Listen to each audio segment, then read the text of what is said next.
नमस्कार आपण मानकु नववर्षर अनेक अनेक शुभेच्छा जणै आरंभ करुछु आजिर नारी महल।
घंटार टिक टिक शब्द कहिदिए समय चलीछि आगको आगको आउ ता सहित ताल दे दौड़ुछि जीवन।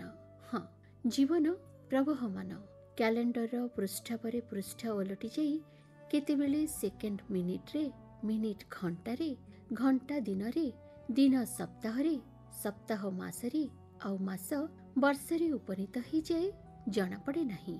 रातिर अंधकार परे सूर्य किरण रे झिलमिल होई उठे नूतन सकाळ। काने काने कहि जाए जहा पछरे रहीगला ताकु पछरे छाड़ी आगको आगे चल।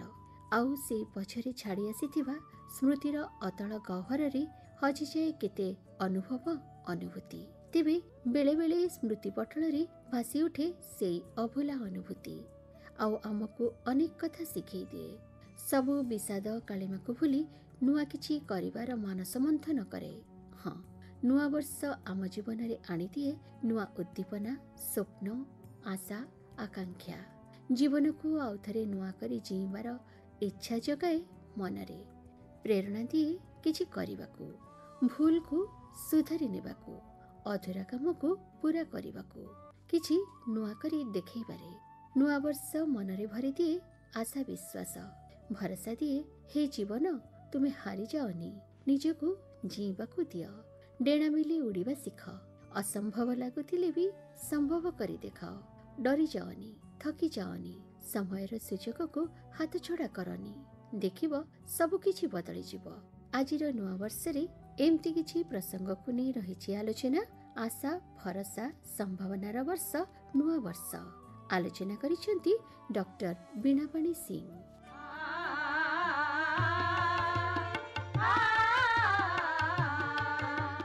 गतकालीर संजय रातिर प्रथम प्रहर द्वितीय तृतीय चतुर्थ प्रहर परे राति पाईगला।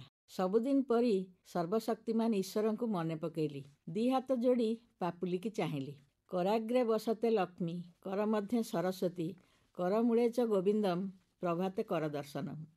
चाहिली कैलेंडर को प्रतिदिन एथिरे तारीख बदले मासकरे कैलेंडर फर्दटी बदले 12 मास परे कैलेंडरटी संपूर्ण सरी जाए। ता बदले आसे नुआ कैलेंडर आसे नुआ आशा नहीं नुआ संभावना नहीं नुआ आस्था नहीं नुआ संदेश नहीं नूतन पथर पथिक हेबाकू बाट देखाए। कुहा जाइछि आशा बैतरणी बिचारी बैतरणी खाल खमा पथर ढिप कंटा झटा मिशा बांक बुलाणी देई गला बेले आशाटीकू संभावनाटीकू सबुबेले साथी करी चालुथाए। ए दुईटीर मिश्रित उपादान सबुबेले ता भितरे गुंजरी उठुथाए जम्मा भी मौलेना। शेषरे भगवान को साक्षी रखी बही जाऊ जाऊ लक्ष्य स्थल रे पहुंची टिके हाई मारे पुराना कैलेंडर उठी जाए।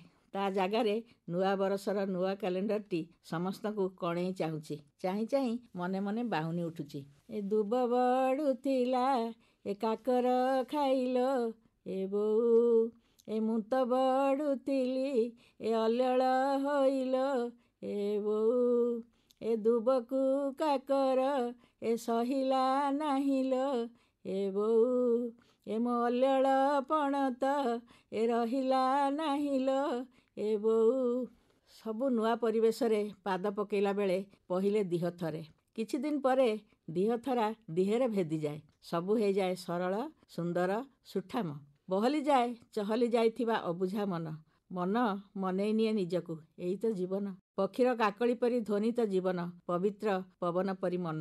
ବରିଷ୍ଠ ନାଗରିକ କେତେଜଣ ସାଥୀ ହେଇ ବାହାରିଛନ୍ତି ପ୍ରାତଃ ଭ୍ରମଣରେ। ଜଣକ କଣ୍ଠରୁ ଉତୁରି ଆସୁଛି କୁନ୍ତଳା କୁମାରୀ ସାବତଙ୍କର ବିଭୁବୋଧ ମିଶ୍ରିତ ସକାରାତ୍ମକ ଚିନ୍ତାଧାରାର ଶେଫାଳି ପ୍ରତି କବିତାରୁ ଚେନାଏ। ମାଟିରେ ମିଶିବୁ ତୁହି ମାଟିରେ ମିଶିବି ମୁହିଁ, ତଥାପି ମୋ ଆତ୍ମା ଫୁଲ ନ ଯିବରେ ମଉଳି, ତେଣୁ ଆଶା ବହି ଦିନ କାଟେ ଗଙ୍ଗ ଶିଉଳି। ଭଦ୍ରଲୋକଙ୍କ କବିତା ସରୁଣୁ ନ ସରୁଣୁ ଆଉ ଜଣେ ଗାଇଲେ, ସୁନ୍ଦର ଯେତିକି ଅନ୍ଧାର ସେତିକି, ଏଇ ଯେ ଗହନ ବନ, ତେଣୁ ତୁ ଆପଣା ସଂକଳ୍ପେ ଅଟଳ ଅଚଳ ରହରେ ମନ। ଆଗରେ ପଡ଼ିଛି ପଥ ବହୁଦୂର ଆହୁରି କେତେ ଯେ ବାକି, ଚାଲିବି ଚାଲିବି ନ ପଡ଼ିବି ଥକି, ମୁଦିବା ଆଗରୁ ଆଖି। ଭଦ୍ରଲୋକଙ୍କ କଣ୍ଠ ବତୁରି ଆସୁଥିଲା। ପୁଣି ଅନୁରୋଧର ସମୂହ ସ୍ୱର। ଏଇ ଲଗ୍ନରେ ନାନୀ କିଛି କୁହନା। ତତ୍କ୍ଷଣାତ୍ ନାନୀ ଗାଇଲେ, ପତ୍ରଂ ପୁଷ୍ପଂ ଫଳଂ ତୋୟଂ ଯୋ ମେ ଭକ୍ତ୍ୟା ପ୍ରଯଚ୍ଛତି, ତଦହଂ ଭକ୍ତିପହୃତ ମସ୍ନାମି ପ୍ରଯତାତ୍ମନ। ନାନୀଙ୍କ କୋହ ତାଙ୍କ କଣ୍ଠ ରୁଦ୍ଧ କରୁଥିଲା। ଜୁଆର ଉଠୁଛି ହୃଦୟରେ, ବ୍ୟାକୁଳ ହେଉଛି ପ୍ରାଣ, କରିବାକୁ କିଛି ସତ୍ ଚିନ୍ତନ।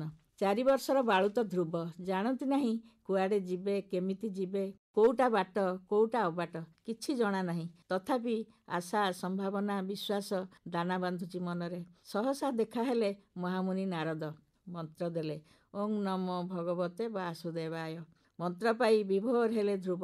ଛାଡ଼ିଦେଲେ ଖାଇବା ପିଇବା ବସିବା ଶୋଇବା। ଏକମାତ୍ର ଚିନ୍ତା, ଓଂ ନମୋ ଭଗବତେ ବାସୁଦେବାୟ।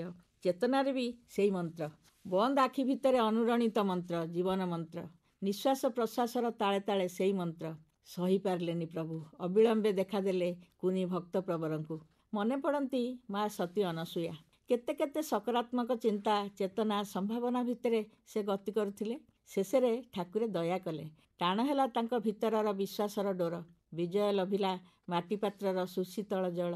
ସୁବର୍ଣ୍ଣ ପାତ୍ରର ଜଳ ପଛରେ ପଡ଼ିଗଲା। ସକାରାତ୍ମକ ଜୀବନର ଏଇ ତ ଗତିପଥ। ଆଜିର ଏଇ ବେଳାରେ ଆମକୁ ଏଇ ସନ୍ଦେଶ ଦେଉଛି ପରା। ଗୋଟିଏ କୋଠରୀରେ ଜଳି ଚାଲିଥିଲା 4ଟି ମହମବତୀ। ପରିବେଶ ଥିଲା ଖୁବ୍ କୋମଳ ଓ ଶାନ୍ତ। ଫଳରେ ଶୁଣି ହେଉଥିଲା ମହମବତୀ 4ଟିର କଥାବାର୍ତ୍ତା। ପ୍ରଥମ ବତୀଟି କହିଲା, ମୁଁ ହେଉଛି ଶାନ୍ତି, କିନ୍ତୁ ସାରା ପୃଥିବୀରେ ଏବେ ରାଜୁତି କରୁଛି କ୍ରୋଧ ଏବଂ ପରସ୍ପର ମଧ୍ୟରେ କଳହ, ତେଣୁ ମୋତେ କେହି ଜଳେଇ ରଖିପାରିବେନି। ଏହା ପରେ ପରେ ସେହି ଶାନ୍ତିର ବତୀଟି ଲିଭିଗଲା। ୟା ପରେ ଦ୍ୱିତୀୟ ବତୀଟି କହିଲା, ମୁଁ ହେଉଛି ଆସ୍ଥା, ମୁଁ କିନ୍ତୁ ଏବେ ଆଉ ଅପରିହାର୍ଯ୍ୟ ନୁହେଁ, ତେଣୁ ମୁଁ ଆଉ ମୁହୂର୍ତ୍ତେ ବି ଜଳି ରହିବା ଉଚିତ ମଣୁନି। ଏତିକିବେଳେ ଟିକିଏ ମୃଦୁ ପବନ ଆସି ସେଇ ଦ୍ୱିତୀୟ ବତୀଟିକୁ ଲିଭେଇ ଦେଲା। ତୃତୀୟ ବତୀଟି ବଡ଼ ଦୁଃଖରେ କହିଲା, ମୁଁ ହେଉଛି ପ୍ରେମ, ମୋର ଗୁରୁତ୍ୱ ବୁଝିବା ପାଇଁ ଲୋକେ ଏବେ ଅକ୍ଷମ, ସେଥିପାଇଁ ସେମାନେ ମୋତେ ଅଣଦେଖା କରି ଉପେକ୍ଷା କରୁଛନ୍ତି। ଯେଉଁମାନେ ସେମାନଙ୍କର ନିକଟତମ ସେମାନଙ୍କୁ ପ୍ରେମ କରିବା ପାଇଁ ବି ଭୁଲି ଯାଉଛନ୍ତି। ଏତିକି କହି ପ୍ରେମର ବତୀଟି ଲିଭିଗଲା। ଠିକ୍ ଏଇ ମୁହୂର୍ତ୍ତରେ ଶିଶୁଟିଏ ସେଇ କୋଠରୀ ଭିତରେ ପ୍ରବେଶ କଲା। ଦେଖିଲା ଯେ ମହମବତୀ 3ଟି ଆଲୋକ ଦେଉନାହାନ୍ତି। ଏଇଆ ଦେଖି ସେ କାନ୍ଦିବାରେ ଲାଗିଲା। ତାପରେ ଚତୁର୍ଥ ବତୀଟି ଶିଶୁଟିକୁ କହିଲା, ତୁ କିଛି ଭୟ କରନା, ମୁଁ ହେଉଛି ଆଶା, ଯେ ପର୍ଯ୍ୟନ୍ତ ମୁଁ ଜଳି ଚାଲିଛି ଆମେ ଅନ୍ୟ 3ଟି ବତୀକୁ ଜଳେଇ ପାରିବା। ଶିଶୁଟିର ଆଖି ଉଜ୍ଜ୍ୱଳ ହୋଇଉଠିଲା। ସେ ଆଶା ବତୀଟିକୁ ନେଇ ଅନ୍ୟ ବତୀ 3ଟିକୁ ଜଳେଇ ଦେଲା। ସୁତରାଂ ଆଶାର ବର୍ତ୍ତିକାଟିକୁ ଆମ ଜୀବନରୁ କେବେ ନିର୍ବାପିତ କରିବା ନାହିଁ, କାରଣ ଆଶାର ଭରସାରେ ହିଁ ପ୍ରତ୍ୟେକେ ଶାନ୍ତି ଆସ୍ଥା ଓ ପ୍ରେମର ସହ ବଞ୍ଚିପାରିବା। ମହାଯୋଗୀ ଶ୍ରୀ ଅରବିନ୍ଦଙ୍କ ଉକ୍ତି ଅନୁସାରେ ତୁମେ ନିଜ ଭିତରେ ଈଶ୍ୱରଙ୍କ ପାଇଁ ବଞ୍ଚ, ପଡ଼ୋଶୀମାନଙ୍କ ଭିତରେ ଈଶ୍ୱରଙ୍କ ପାଇଁ ବଞ୍ଚ, ନିଜ ଦେଶରେ ଈଶ୍ୱରଙ୍କ ପାଇଁ ବଞ୍ଚ, ଶତ୍ରୁ ଦେଶରେ ଈଶ୍ୱରଙ୍କ ପାଇଁ ବଞ୍ଚ, ସମଗ୍ର ମାନବ ଜାତି ମଧ୍ୟରେ ଈଶ୍ୱରଙ୍କ ପାଇଁ ବଞ୍ଚ, ମାଟି ପଥର ବୃକ୍ଷଲତା ଓ ପଶୁପକ୍ଷୀଙ୍କ ଭିତରେ ଈଶ୍ୱରଙ୍କ ପାଇଁ ବଞ୍ଚ, ପୃଥିବୀ ଭିତରେ ଓ ପୃଥିବୀ ବାହାରେ ଈଶ୍ୱରଙ୍କ ପାଇଁ ବଞ୍ଚ। ଶ୍ରୀମା କହନ୍ତି, ଭଗବାନଙ୍କର କୃପା ଓ ସାହାଯ୍ୟ ସର୍ବଦା ସେମାନଙ୍କ ନିମନ୍ତେ ଅଛି ଯେଉଁମାନେ ସେଥି ନିମନ୍ତେ ଆସ୍ପୃହା କରନ୍ତି, କିନ୍ତୁ ବିଶ୍ୱାସ ଓ ଆସ୍ଥାର ସହ ଗ୍ରହଣ କଲେ ଏହାର ଶକ୍ତି ଅସୀମ ହୋଇଯାଏ। ଆଶା ଏକ ଦିବ୍ୟ ଗୁଣ, ଯାହା ବିନା ଜୀବନର ପରିକଳ୍ପନା ଅସମ୍ଭବ। ଆଶା ନୂତନତାର ସମ୍ଭାବନାକୁ ଉଜ୍ଜୀବିତ କରି ମାନବ ଜୀବନକୁ ସାର୍ଥକ ରୂପ ପ୍ରଦାନ କରିଥାଏ। ଆଶାର ଆଲୋକ ହୃଦୟରେ ଅଲିଭା ହୋଇ ରହିଥିଲା ବେଳେ ସମ୍ଭାବନାର ଶକ୍ତି ଏହାକୁ ସତ୍ ବିଶ୍ୱାସରେ ଉଦ୍ଭାସିତ କରେ। ମହାଭାରତ ଯୁଦ୍ଧରେ ଆଶା ହିଁ ଥିଲା ଏକମାତ୍ର ଶକ୍ତି ଯାହା ପାଣ୍ଡବମାନଙ୍କ ହୃଦୟରେ ରହି ସେମାନଙ୍କୁ ଅସୀମ ଧୈର୍ଯ୍ୟ ଓ ଶକ୍ତି ପ୍ରଦାନ କରିଥିଲା, ଯାହାଦ୍ୱାରା ଅଧର୍ମର ବିନାଶ ହେବା ସହିତ ଧର୍ମ ସଂସ୍ଥାପନାର ସାଫଲ୍ୟ ଲାଭ ହେଲା। ସଂଘର୍ଷମୟ ଜୀବନରେ ଆଶା ଓ ବିଶ୍ୱାସକୁ ସଂକଳ୍ପ ଭାବେ ଗ୍ରହଣ କଲେ ସମ୍ଭାବନାର ବାସ୍ତବତା ସହଜସାଧ୍ୟ ହୁଏ। ତେବେ ଆଧୁନିକ ଯୁଗର ସାମାଜିକ, ରାଜନୈତିକ ତଥା ପାରିପାର୍ଶ୍ୱିକ ସ୍ଥିତି ଯୋଗୁଁ ଆମ ଭିତରର ଆଶା ହୁଏତ ଟିକେ ମଉଳି ଯାଉଛି। ତଥାପି ଚରୈବତୀ ଚରୈବତୀ ନ୍ୟାୟରେ ନୂଆ ନୂଆ ସମ୍ଭାବନା ନେଇ ଆଜିର ଯୁବପିଢ଼ି ସାହିତ୍ୟ, ବିଜ୍ଞାନ, କଳା, ସଂସ୍କୃତି କ୍ଷେତ୍ରରେ ନୂତନତ୍ୱର ଆବିଷ୍କାର କରିବାକୁ କ୍ଷମ ହେଉଛନ୍ତି। ବୈଜ୍ଞାନିକ ଅନୁସନ୍ଧାନ, ଆବିଷ୍କାର, ସୂଚନା, ପ୍ରଯୁକ୍ତି ବିଜ୍ଞାନର ପ୍ରୟୋଗ ସବୁ କ୍ଷେତ୍ରରେ ଆଜିର ବୈଜ୍ଞାନିକମାନେ ନିଜର ପାରଦର୍ଶିତା ପ୍ରଦର୍ଶନ କରିପାରିଛନ୍ତି। ସେମାନଙ୍କ ପାଇଁ ଅନ୍ୟ ଗ୍ରହ, ଉପଗ୍ରହ ବିଷୟରେ ଜାଣିବା ଆଉ କାଠିକର ପାଠ ହେଇନାହିଁ। ଆଶା, ସମ୍ଭାବନା ସେମାନଙ୍କ ପାଇଁ ହାତ ଧରାଧରି ହେଇ ଚାଲିଛନ୍ତି ଧୈର୍ଯ୍ୟକୁ ଜାବୁଡ଼ି ଧରି ଏବଂ ବିଶ୍ୱାସ ରଖିଛନ୍ତି ଲକ୍ଷ୍ୟସ୍ଥଳରେ ପହଞ୍ଚିବେ, ଯେମିତି ହେଲେ ପହଞ୍ଚିବେ।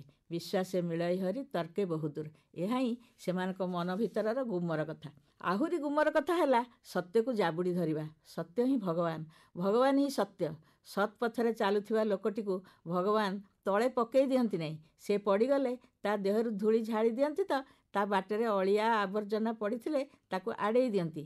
ଯେତେବେଳେ ସେ ଚାଲି ନପାରି ଧକ୍କାଏ ସେତେବେଳେ ତାକୁ କାନ୍ଧରେ ପକାଇ ଠାକୁରେ ବାଟ ଚାଲନ୍ତି।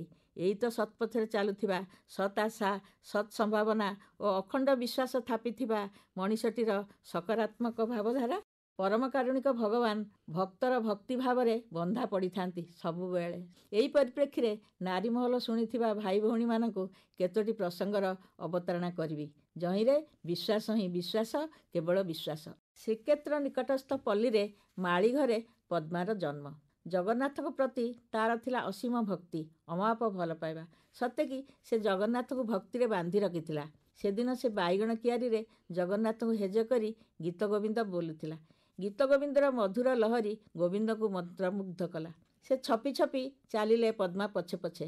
ପଦ୍ମାର ଭକ୍ତି ଭାବାତ୍ମକ ପଦଲାଳିତ୍ୟରେ ସେ ଏତେ ମୁଗ୍ଧ ହୋଇଯାଇଥିଲେ ଯେ ତାଙ୍କର ପୀତବସନ ବାଇଗଣ କଣ୍ଟାରେ ଲାଗି ଛିନ୍ନ ଭିନ୍ନ ହୋଇଯାଇଥିଲା। ଅଜାଣତରେ ନାକରୁ ଖସି ପଡ଼ିଥିଲା ଗୁଣା। ପଦ୍ମା ଅନୁଭବ କଲା ତା ପଛରୁ ଦୟଣା ତୁଳସୀର ବାସ୍ନା। ପଛକୁ ଚାହିଁ ଦେଲା ବେଳକୁ ଏକ ଛାୟାମୂର୍ତ୍ତି ଉଭେଇ ଯାଉଥିଲେ। ତଳକୁ ଚାହିଁଲା, ଠାକୁରଙ୍କ ଗୁଣା। ସେଥିରେ ଲାଖି ରହିଛି ଅଗୁରୁ ଚନ୍ଦନର ସୌରଭ। ପଦ୍ମା ଭକ୍ତି ଭାବରେ ଗଦଗଦ ହେଇ ଅପୂର୍ବ ଚିଜଟିକୁ ମୁଣ୍ଡରେ ମାରିଲା। ସେବକମାନେ ଦେଖିଲେ ରତ୍ନସିଂହାସନରେ ଜଗନ୍ନାଥଙ୍କ ଶ୍ରୀଅଙ୍ଗ ବସନ ଚିରି ଯାଇଛି ଓ ସେଥିରେ ବାଇଗଣ କଣ୍ଟା ଲାଗିଛି। ନାକର ଗୁଣାଟି ମଧ୍ୟ ନାହିଁ। କଥା ଗଲା ରାଜାଙ୍କ କାନକୁ। ରାଜା ଅଧିଆ ପଡ଼ିଲେ ଠାକୁରଙ୍କ ପାଖରେ। ଜଗନ୍ନାଥ ସ୍ୱପ୍ନରେ କହିଲେ, ରାଜନ, ନାହଂ ତିଷ୍ଠାମି ବୈକୁଣ୍ଠେ ଯୋଗିନାଂ ହୃଦୟ ନଚ ମଦ୍ଭକ୍ତା ଯତ୍ର ଗାୟନ୍ତି ତତ୍ର ତିଷ୍ଠାମି ନାରଦ। ପଦ୍ମାର ଗୀତ ଗୋବିନ୍ଦ ଶୁଣି ମୁଁ ଥୟ ଧରି ରହିପାରିଲି ନାହିଁ। ରତ୍ନସିଂହାସନରୁ ସିଂହଦ୍ୱାର ଡେଇଁ ଚାଲି ଆସିଲି ବାଇଗଣ କିଆରୀ। ମୋ ଅଜାଣତରେ ନାକଗୁଣା ଖସି ପଡ଼ିଲା ତ ପୀତବସନରେ ବାଇଗଣ କଣ୍ଟା ଲାଗିଗଲା। ଦୋଷ ତେଣୁ ତାର ନୁହେଁ, ମୋର। ତୁ ମୋ ଗୀତ ଗୋବିନ୍ଦ ସେବା ପାଇଁ ତାକୁ ସସମ୍ମାନେ ଆଣି ଶ୍ରୀକ୍ଷେତ୍ରରେ ତାର ସୁବ୍ୟବସ୍ଥା କରାଇବୁ। ରାଜା ଯାଇ ପଦ୍ମାକୁ ଭେଟି ସବୁ କଥା କହିଲେ। ଠାକୁରଙ୍କ ଗୁଣାଟି ପଦ୍ମା ହାତରେ ଦେଖି ଖୁସିରେ ସେ କାନ୍ଦି ପକେଇଲେ। ପଦ୍ମାକୁ ଶ୍ରୀକ୍ଷେତ୍ରକୁ ଆଣି ଗୀତ ଗୋବିନ୍ଦ ସେବାରେ ନିଯୁକ୍ତ କରାଇଲେ। ପ୍ରଥମେ ତାରି ମୁହଁରୁ ଗୀତ ଗୋବିନ୍ଦ ଗାନ ହୋଇଥିଲା। ଚନ୍ଦନ ଚର୍ଚ୍ଚିତ ନୀଳକଳେ ବରପିତା ବସନ ବନମାଳି। ଚନ୍ଦନ ଚର୍ଚ୍ଚିତ ନୀଳକଳେ ବରପିତ ବସନ বনমালী। চন্দন চর্চিত নীলকলে বরপীত বসন বনমালী।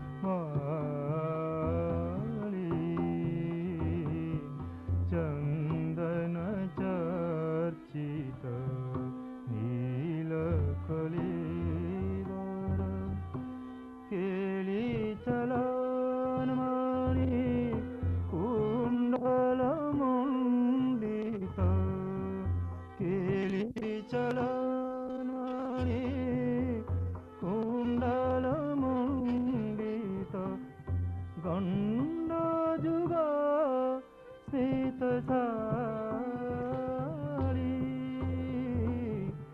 ଗଣ୍ଡ ଯୁଗ ସ୍ମିତ ଶାଳୀ। ଏଥର ଗୀତା ପଣ୍ଡା ପ୍ରସଙ୍ଗ। ଶ୍ରୀକ୍ଷେତ୍ରରେ ଜଣେ ବ୍ରାହ୍ମଣ ତାଙ୍କ ପତ୍ନୀ, 2ଟି ଝିଅ ଓ ଗୋଟିଏ ପୁଅ ସହିତ ରହୁଥାନ୍ତି। ସେ ଜଗନ୍ନାଥଙ୍କ ଭଜନ ବୋଲି ଭିକ୍ଷା କରି ଦିନ କାଟୁଥିଲେ। ପ୍ରତିଦିନ 18 ଅଧ୍ୟାୟ ଗୀତା ପଢ଼ୁଥିବାରୁ ଲୋକେ ତାଙ୍କୁ ଗୀତା ପଣ୍ଡା କୁହନ୍ତି। ଦିନେ ଗୀତା ପଣ୍ଡା ସ୍ନାନ ସାରି ଗୀତା ପଢ଼ିବାରେ ନିମଗ୍ନ ଥାନ୍ତି। ଏଣେ ପିଲାଏ ଭୋକରେ ଆଉଟୁ ପାଉଟୁ, ଘରେ ଚାଉଳ ମୁଠାଏ ନାହିଁ। ଭିକ୍ଷା ପାଇଁ ଯିବାକୁ ନିଉଛାଳି ହେଉଥାନ୍ତି ପତ୍ନୀ। ତେଣୁ ଗୀତା ପଣ୍ଡା ଗୀତାର ଗୋଟିଏ ଶ୍ଳୋକର ଅର୍ଥ ବୁଝାଇ କହିଲେ, ସମସ୍ତ କର୍ମ ପରିହରି ଯେ ମୋର ପାଦେ ଆଶ୍ରା କରି, ତାହାର ନିର୍ବାହର ଭାର କନ୍ଧରେ ରହିଛି ମୋହର, ନିତ୍ୟ ଲାଗଇ ତାକୁ ଯେତେ, ସେ ଚିନ୍ତା କାହିଁ ଅଛି ତୋତେ। ଏହା ଶୁଣି ପତ୍ନୀଙ୍କ ରାଗ ସୀମା ଲଙ୍ଘିଲା। କହିଲେ, ଏ କଳିଯୁଗରେ ଜଗନ୍ନାଥ କିପରି ଭାର ବହି ଆଣି ତୋ ଘରେ ଦେବେ, ତୁ ଖାଇବୁ, ମୁଁ ଦେଖିବି। ଏମିତି କହି ଗୀତାର ସେହି ଶ୍ଳୋକକୁ ଲେଖନୀରେ 3 ଗାର ପକାଇ କାଟିଦେଲେ।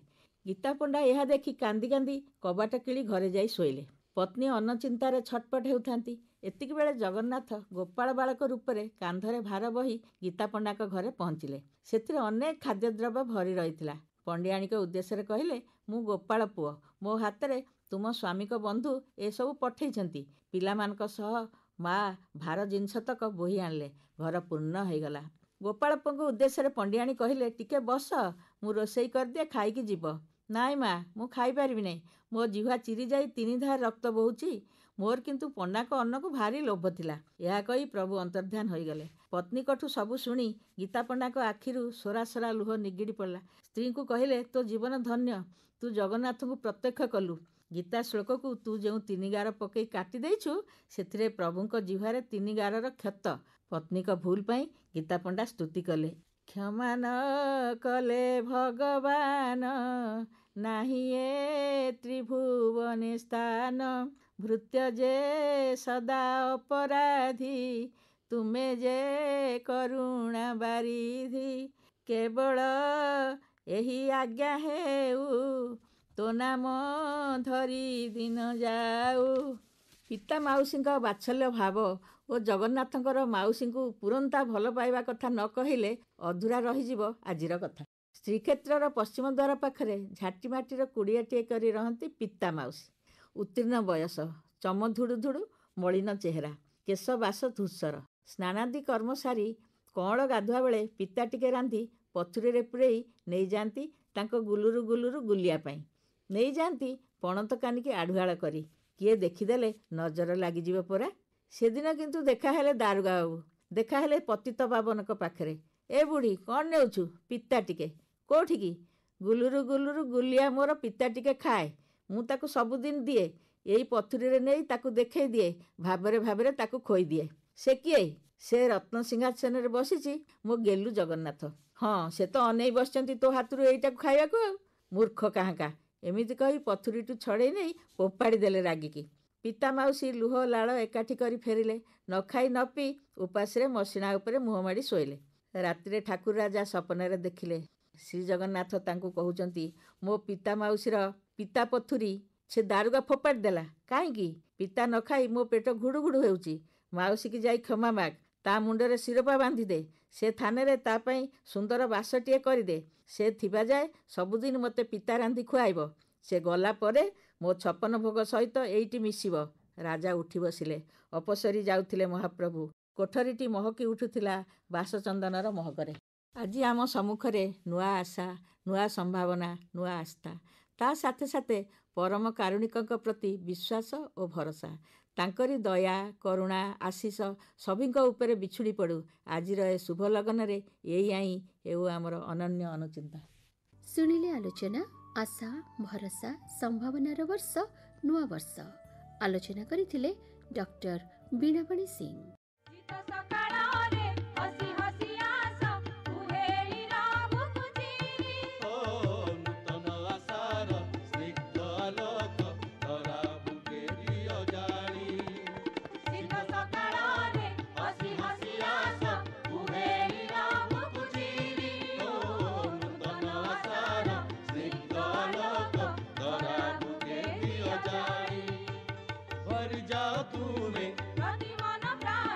भरिजाओ तुमे प्रति मन प्राणे स्नेह भरा उच्छ्वास स्नेह भरा उच्छ्वास अभिनन्दन नूतन अतिथि नूतन वर्ष आस नूतन वर्ष आस विधिर विधान नुआ दिने पुरुणा हेब जहा आजि वर्तमान ताहा अतीत हेब आउ जहा भविष्यत ताहा वर्तमान पलटि जीव।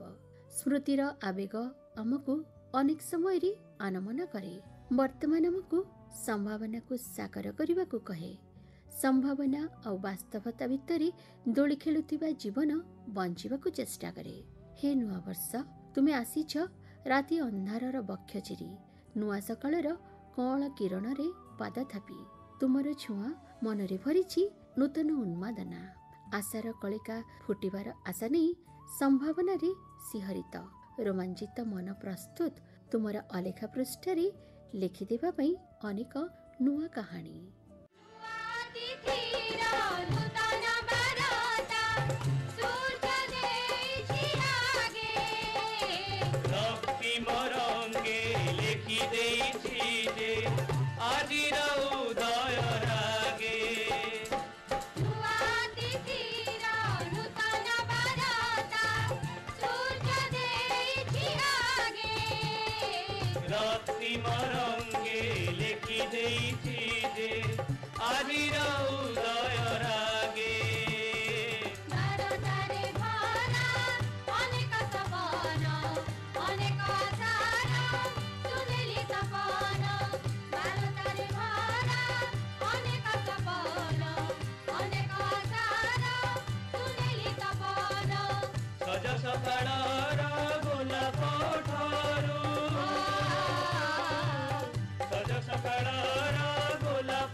कहती आशा ही जीवन आशा ही मनुष्य को आग को बढ़िबार खोराक जोगाए संघर्षमय परिस्थिति रे प्रेरणा दिए सबु जंजाल घात प्रतिघात भितर हसिबाकु सिखाए आशा ही दिए भरोसा से आशा विश्वास यदि ईश्वरଙ୍କ उपरे रहे ताहले दिने ना दिने सबु दुस्समय सबु दुः परिस्थिति को आमी सहजरे जीति जाई परिबा सेथिरु मुक्त होई जिबा। आशा और भरोसार परिधि भितर घूरी बुलुଥାଏ जीवन समयर परिवर्तन भितर बदली जाउतिबा परिस्थिति को सामना करने को साहस दिए आशा और भरोसा। तेबे आसंतु समस्त जंत्रणा कालिमा को अतीतर अतल गह्वर को ठेली दे वर्तमान रे बंचिबा आउ गोटे सुंदर भविष्यतर अपेक्षा करिबा। नूतन सकाळर सूर्यर प्रथम सुनेली किरण रे स्वागत करिबा से संभावनामय भविष्यत को।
मनरे ममता भरी मनरे ममता भरी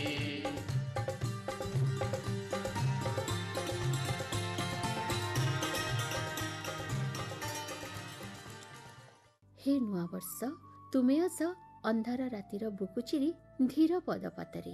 ତୁମେ ଆସ ସକାଳର ଚିକ୍ମିକ୍ ସୁନେଲି କିରଣରେ। ତୁମେ ଆସ ଆଶା ବିଭୋର ସ୍ୱପ୍ନ ପସରା ଧରି। ତୁମେ ଆସ ସ୍ନେହ ସୌହାର୍ଦ୍ଦ୍ୟର ଫଲ୍ଗୁ ଧରି। ତୁମେ ଆସ ଅନେକ ସମ୍ଭାବନାର ସମ୍ଭାର ନେଇ। ତୁମେ ଆସ ସଦିଚ୍ଛା ଶୁଭକାମନାର ବାର୍ତ୍ତା ନେଇ। ତୁମ ଆଗମନୀ ମନ ହୁଏ ଆନମନା। ଲେଖିବାକୁ ଅଡ଼ିବସେ ଏକ ସୁନ୍ଦର ନୂତନ ପରିକଳ୍ପନା। ତେବେ ଆସନ୍ତୁ ସ୍ୱପ୍ନକୁ ବାସ୍ତବତାର ରୂପ ଦେବା ପାଇଁ ନେବା ଦୃଢ଼ ସଂକଳ୍ପ।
ନୂଆବର୍ଷ ଆପଣଙ୍କ ଜୀବନରେ ସୁଖ, ଶାନ୍ତି, ସମୃଦ୍ଧି ଭରିଦେଉ ଏହି ଶୁଭକାମନା ସହିତ ଆଜିର କାର୍ଯ୍ୟକ୍ରମକୁ ଏଇଠି ରଖି ବିଦାୟ ନେଇ ରହୁଛି ମୁଁ ନିର୍ମାଲ୍ୟ।